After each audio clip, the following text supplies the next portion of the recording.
যতদিন পর্যন্ত আমাদের সমস্ত মুসলিম বৈধ ভোটারের নাম ভোটার লিস্টে নাম না উঠবে ততদিন পর্যন্ত আমরা এই পশ্চিম বাংলায় ভোট হতে দেব না।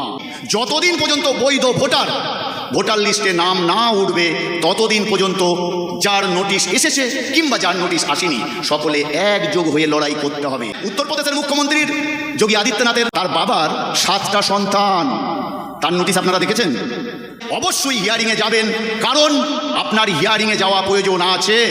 কারোর কথা শুনে এমন ভাববেন না যে আমি যাব না। তারা ছলে বলে কৌশলে প্রথমে ভোটার লিস্টের নামটা বাদ দেবে, তারপরে এনআরসি থেকে আপনাকে খারিজ করবে। জমি 5 ইঞ্চি দখল করে নিয়েছে, মারামারি শুরু করে দিয়েছে। আর যখন আজ আমাদের ইসলামের অস্তিত্ব, আমাদের পূর্বপুরুষদের সম্পত্তি, আমাদের ওয়াকফ সম্পত্তি দখল করে নিচ্ছে, আমরা তখন কি বলছি? তুই আগে চ না ভাই, আমি একটু পিছু দিয়ে যাব। কেউ আবার বলছে তুই চ আমি আসছি বলে সাইড দিয়ে দরজা কাটছে। তাহলে আমাদের মতো যদি এই ধরনের সোচ থাকে তাহলে আমাদের কি হতে পারে চিন্তা করুন। এবার লাস্ট পয়েন্ট, এসআইআরের বিষয়ে কিছু লোক খুশি আছেন, নোটিশ আসেনি, হিয়ারিং ডাকিনি।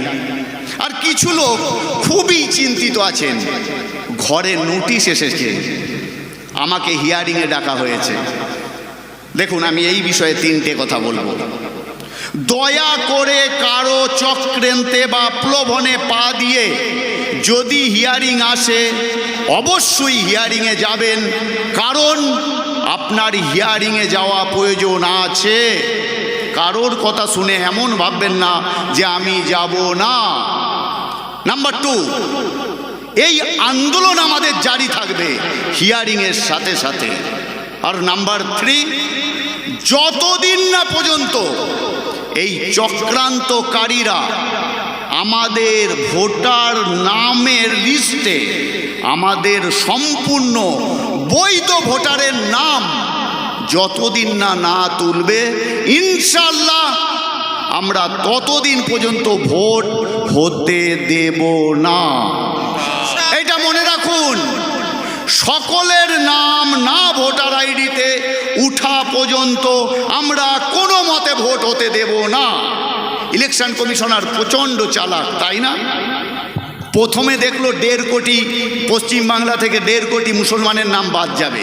পরে দেখলো এ তো বাবা লাইনে আনা গেল না, এখন কার 6টা ছেলে, কার 5টা ছেলে, কার 4টে ছেলে খুঁজে বেড়াচ্ছে। আচ্ছা, আপনারা কি জানেন উত্তরপ্রদেশের মুখ্যমন্ত্রীর যোগী আদিত্যনাথের কতজন লোক আছে? তার পরিবার কত? তার বাবার 7টা সন্তান, তার নোটিশ আপনারা দেখেছেন? আমাদের প্রধানমন্ত্রী নরেন্দ্র দামোদর মোদী কজন পরিবার জানেন? 6 জন পরিবার, তার নোটিশ এসেছে। আমার কাছে এমন অনেক প্রমাণ আছে, উত্তরপ্রদেশের এমপি তাদের 9 থেকে 10 জনের প্রতিটা পরিবারে 6 জন 7 জন করে মেম্বার রয়েছে, তাদের কেন হিয়ারিংয়ে ডাক আসেনি? এখন কথাটা বুঝতে পারছেন?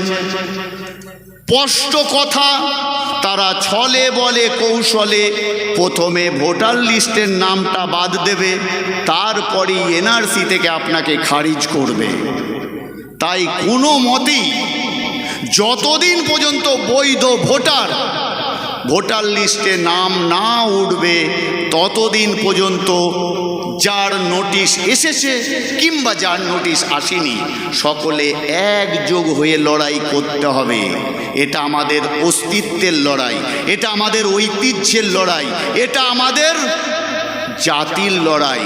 এ লড়াই অনেক লম্বা চলবে। দিনের কথা আমাদের হুজুররা তো বললেন। আজকে বেশি সময় নয়, 5 মিনিট সময় দিয়েছে, তাই আমি আপনাদের সামনে বললাম। আর একটা কথা, চিন্তা করে দেখুন, আমরা 700 বছর রাজত্ব করেছি, জানেন তো? আজ সেই জাতির নাসলে আমরা, আমাদের উপর অত্যাচার হচ্ছে কেন?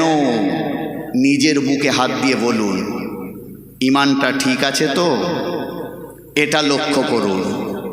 আমি একজন মুসলিম হয়ে যখন আমার মুসলমান ভাইকে অত্যাচার করব, আমি একজন মুসলিম হয়ে যখন মাদ্রাসা মসজিদের বিরুদ্ধে কথা বলবো, আমি একজন মুসলিম হয়ে যখন দিন শিক্ষা থেকে পিছিয়ে যাব, তখন আমাদের ওপর এত অত্যাচার আসবেই।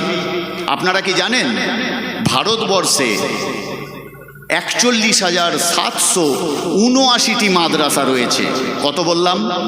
41,779টি মাদ্রাসা। সেই মাদ্রাসায় যদি গড়ে 300 করে ছাত্র ধরেন, ছাত্র সংখ্যা কত হবে?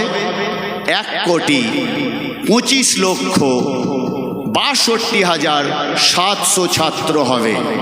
কথাটা ভালো করে বুঝবেন। 1,25,62,700 এই ছাত্রগুলোকে মাদ্রাসা থেকে শিক্ষা দেওয়া হয়, অর্থাৎ তারা দ্বীনি শিক্ষা পায়। কিন্তু ভারতবর্ষে টোটাল মুসলিমের সংখ্যা কত? 42 কোটি। এবার চিন্তা করে দেখুন তো অত্যাচারটা কেন আসছে। 42 কোটি মুসলমানদের মধ্যে যদি কেবলমাত্র 1 কোটি মানুষকে দ্বীনি শিক্ষার আওতায় নিয়ে আসা যায়, সেই জাতির উন্নতি করার কথা স্বপ্নেতে দেখাও মূর্খে হবে। তাই সর্বপ্রথম আমাদের এই মাদ্রাসার সাথে সাথে মক্তবে আমাদের ছেলে মেয়েকে দ্বীনি শিক্ষার জন্য পাঠাতে হবে। আমরা ইংলিশ মিডিয়ামে তো অনেক টাকা খরচা করে ইংলিশ শিখাই। আমরা জানি আমাদের ভারতকে দখল করেছিল ইংরেজ, তবুও ইংরেজি শেখাতে ব্যস্ত অনেক টাকা খরচা করে। আর দ্বীনের জন্য আমরা একদম স্টপ। তাই আমি একটাই কথা বলবো, যত মাদ্রাসা রয়েছে, যত মসজিদ রয়েছে, প্রতিটা জায়গায় সাধারণ মুসলিম ঘরের ছেলেদের দ্বীনের তালিম দেওয়া হোক। আর ইনশাল্লাহ ওই দ্বীনের তালিমওয়ালা ছেলেগুলো যেদিন আপনার এমএলএ হবে, যেদিন আপনার এমপি হবে, যেদিন আপনার মন্ত্রী হবে, ইনশাল্লাহ এই ধরনের বেঈমানি আর কোনোদিন কেউ করবে না। নারায়ে তাকবীর। তাই আমি আপনাদের সামনে বলবো, আপনারা ভোট দিয়েছেন কাকে? একজন মদখোরকে। ভোট দিয়েছেন কাকে? একজন জিনাকারীকে। আপনারা হাফেজ মাওলানা কারি মুফতিকে ভোট দিয়েছেন? দেননি। আপনারা বরং বলেছেন ওরা তো হাফেজ মাওলানা কারি মুফতি, ওনাদের কাজ কেবলমাত্র নামাজ পড়ানো মসজিদে, বেশি কিছু বলতে গেলেই আপনার তো ওটা কাজ নয় মশাই। কেন? উনি কি মানুষ নয়? উনি কি মানুষ নয়? ওনার কি ব্যক্তিগত স্বাধীনতা নাই? চিন্তা করুন। তাই আমি আপনাদের সামনে আজকে একটা আওয়াজ তুলতে এসেছি। যেমন ছলে বলে কৌশলে মুসলমানকে শেষ করার জন্য একটা এসআইআর নামক চক্রান্ত নিয়ে আসা হয়েছে, আমরাও ছলে বলে কৌশলে ওই পশ্চিম বাংলার 14 তলায় যে কোনো দলেরই লোক প্রতিনিধি হোক না কেন, দিনদার এলেম নেক ইনসানকে পলিটিক্যাল প্রতিনিধি করে যদি পাঠাতে পারি, ইনশাল্লাহ আমরা আমাদের এই টেনশন বা আমাদের এই দুর্বলা থেকে নাজাত পাবো, নচেত ইম্পসিবল। আমি পলিটিক্যালে চলে গেলাম, আই এম সো সরি। এটা ধর্মের সভা, এটা দ্বীন ইসলামের সভা, তাই এই দ্বীনের কাজে পলিটিক্যাল বলা উচিত নয়। তবু আমি আপনাদের সামনে বলবো, রব্বানা আতিনা ফিদ দুনিয়া হাসানাতাও ওয়া ফিল আখিরাতি হাসানাতাও ওয়া কিনা আযাবান নার। আমরা এই দুয়াতে সর্বপ্রথম আল্লাহর কাছে এই দুনিয়ার ফিতনা থেকে ক্ষমা চেয়েছি, জালিমের হাত থেকে ক্ষমা চেয়েছি, জালিমদের হাত থেকে বাঁচার জন্য দোয়া চেয়েছি। তাহলে প্রথমে দুনিয়ার জন্য দোয়া চেয়েছি, পরবর্তীতে আখিরাতের জন্য দোয়া চেয়েছি।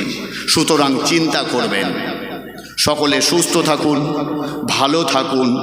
আজকে একটা ওয়াদা করুন, যতদিন পর্যন্ত আমাদের সমস্ত মুসলিম বৈধ ভোটারের নাম ভোটার লিস্টে নাম না উঠবে, ততদিন পর্যন্ত আমরা এই পশ্চিম বাংলায় ভোট হতে দেব না ইনশাআল্লাহ। আর যদি কোনোদিন ছলে বলে ভোট হয়ে যায়, তাহলে যাদের নাম উঠবে না জেনে রাখবেন তাদের নামে এনআরসি নোটিশ আসবে। সুতরাং সাবধানে থাকুন, সুস্থ থাকুন এবং বেশি বেশি করে আল্লাহর কাছে দোয়া করুন। এই যে মুসিবত আমাদের এসেছে, আল্লাহ যেন এই মুসিবতকে যে কোনো উপায় হোক না আমাদের উপর থেকে তুলে নিন। আমিন।